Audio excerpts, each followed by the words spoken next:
ऐसे ही एक सेठ जी हुआ करते थे महाराज। एक सेठ जी होते थे, तो सेठ जी बड़े लालची थे, और बहुत पुरानी बात है, भक्तमाल में इसका वर्णन आता है।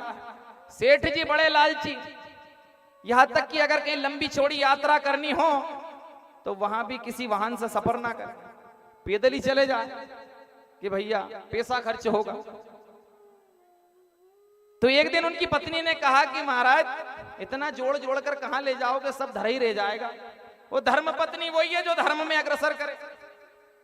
और उनके यहां से सिर्फ गंगा जी 12 किलोमीटर थी। कितनी? 12 किलोमीटर।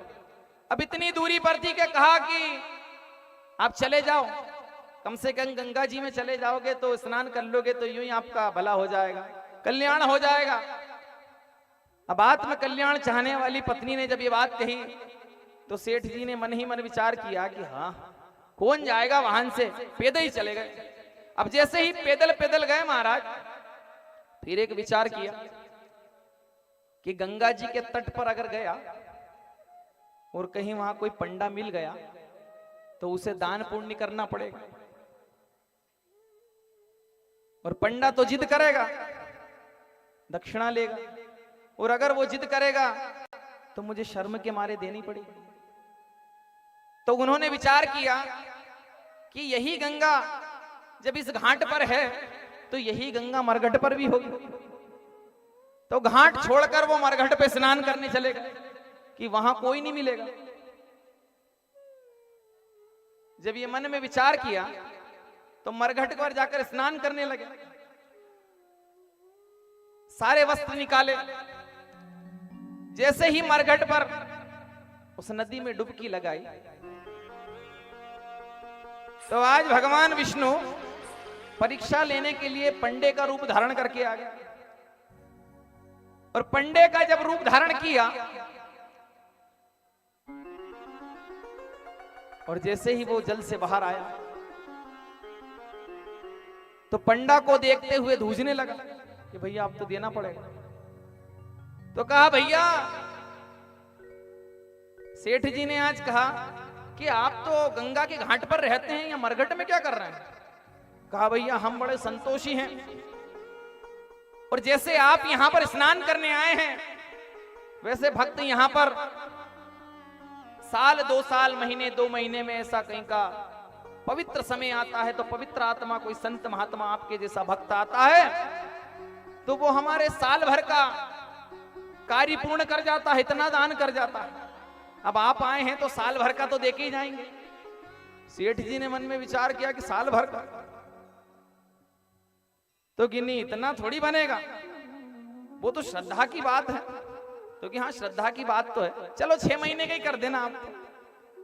कहा नहीं महाराज इतना भी नहीं हो पाएगा, कि चलो 1 महीने का ही कर देना।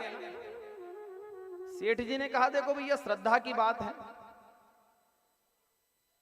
तो जब ये बात कही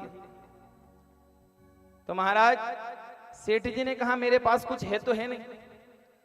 सेठ जी ने कहा देना पड़ जाएगा, क्या करो इससे पिंड तो छुड़वाना पड़ेगा।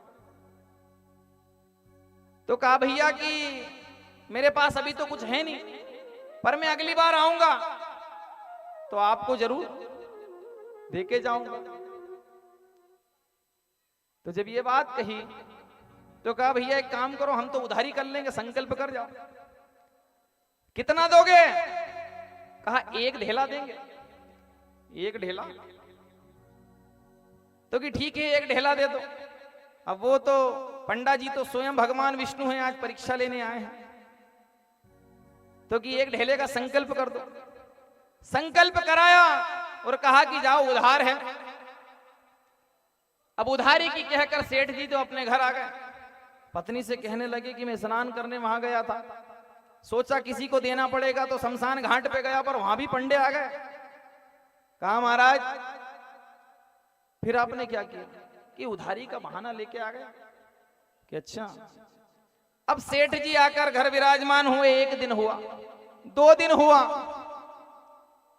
आज भगवान सेठ जी के द्वार पर ही पहुंच गए पंडे का रूप धारण करके। कहा भक्त बाहर आओ। सेठ जी आवाज पहचान गए कि यही पंडा है।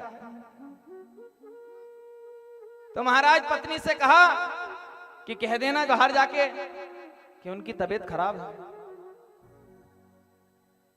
तो आज जब बाहर पंडे से जाकर कहा कि उनकी तो तबीयत खराब है, तो कहा भैया देखो तो आप बाद में आना।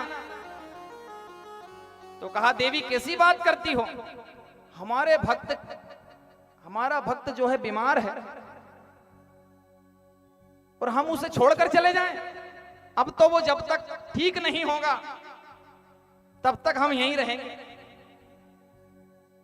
देवी जी अंदर गई, कहा कि वो बाबा जी तो कह रहे हैं यहीं रहेंगे, तो कि एक काम करियो, कह दे कि वो तो मर गए, कह दे कि मर गए। जब ये बात कही तो रोते हुए देवी जी कही कि वो तो मर गए।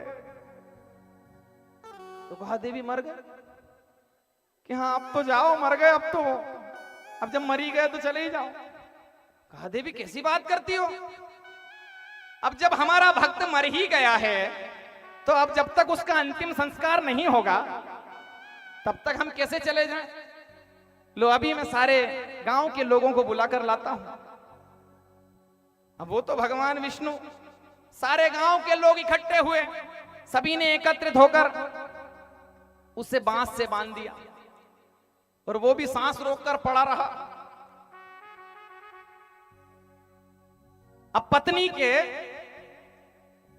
के बार बार रोती रोती कि नहीं मरे नहीं है, पर गांव वाले के कि देखो मोहमाया अभी भी है, देखो इनको विश्वास ही नहीं हो रहा है, मर तो गए पर इनको अभी भी विश्वास नहीं हो रहा कि नहीं ये सही में नहीं मरे। तो कि देखो ये तो आपका प्रेम था, अभी ये मर ही गए। वो सेठ जी भी सांस रोक के पड़े, फिर भी नहीं उठे। अब ले जाने का समय हुआ महाराज, ले जाने लगे। जब ले जाने लगे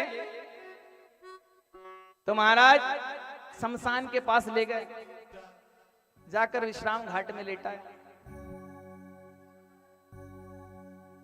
और लेटा कर कहा आज सभी गांव के ने कि भैया तैयारी करो। तो भगवान विष्णु ने भी मन में विचार किया कि बड़ा लालची है भैया, मैं तो इसके लालच पे ही प्रसन्न हो गया। देखो कितना ठूठ है कि अभी भी सांस रोक के पड़ा है, अब अंतिम में इसको जले ही देंगे, पर ये देखो एक आने के चक्कर में, एक धेले के चक्कर में पड़ा है। तो भगवान विष्णु ने आज धीरे से कान में जाके बोला कि भक्त मैं भगवान विष्णु हूं, मैं तेरी कृपा से और तूने जो जितना लालच किया है ना उससे प्रसन्न हूं, मांग तू क्या मांगता है। अब सेठ जी लेटे थे, उनने धीरे से आंख खोली तो फिर वही पंडा, फिर आंख मीच ली। तो कि झूठ बोल रहा है ये तो कान में। तो महाराज आज कहा कि भैया मांग ले, मैं भगवान विष्णु हूं। तो कहा कि प्रभु आप अगर कुछ देना ही चाहो तो जो धेले का संकल्प करके मैं आया था वो धेले ही छोड़ दो बस, बाकी तो सब ठीक है, पर जो धेला मैंने संकल्प किया था देने का वो ही छोड़ दो। तो महाराज कई लोग ऐसे भी होते हैं जब दान का समय आता है, लेकिन भगवान की कृपा रहे, क्योंकि समय ऐसा होता है कि किसी के पास देने की भावना है पर उसके पास धन नहीं होता, लेकिन जिनके पास धन होता है उनके पास देने की भावना नहीं होती है।